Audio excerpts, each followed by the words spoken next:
Hi, everyone.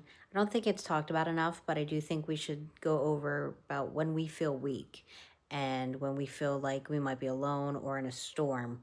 And let's dig into that. I know there's been times in my life where I felt weak, whether weak in faith, weak physically, mentally, and emotionally. And, I'm sure some of you guys, depending on the situation that you're going through right now, it just feels like you have nothing left to give. And you need to cry out to God, or you just want to sit down and not do anything. First Corinthians chapter 1 verse 27 says that God chooses the weak things in this world to put to shame the mighty. So we know that one, anything that we're going through at that time when we're feeling weak, it's all for the glory of God. And two, we can bank on the promise that whether it's a blessing, a lesson, or a miracle, that God is building us up for his kingdom. So this way we can help also build others. And just like in Second Corinthians chapter 12, verse 9 through 10, when Paul had that thorn in his side and he kept asking and begging God to take it away, God said in these verses, and he said to me, "My grace is sufficient for you, for my strength is made perfect in weakness. Therefore, most gladly, I will rather boast in my infirmities, that the power of Christ may rest upon me. Therefore, I take pleasure in infirmities, in reproach, and needs, and persecutions, and distress, for Christ's sake. For when I am weak, then I am strong."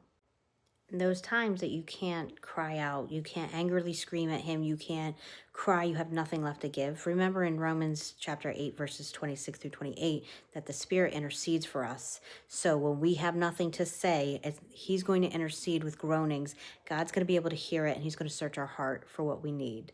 So always remember, definitely the Spirit is there to help as well.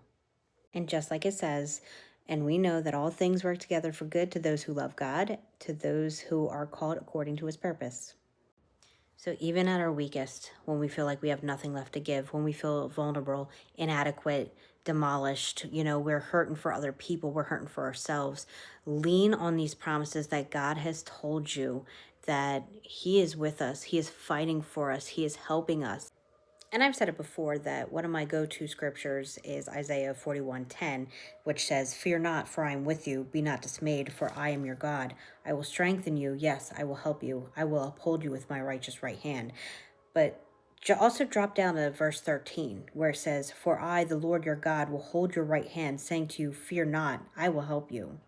So when you're feeling weak and you're at your lowest points, you can bank on those scriptures that he is going to help you, he is going to strengthen you. And then you just keep reiterating it until you feel like Philippians chapter 4, verse 13, when it says, "I can do all things through Christ who strengthens me."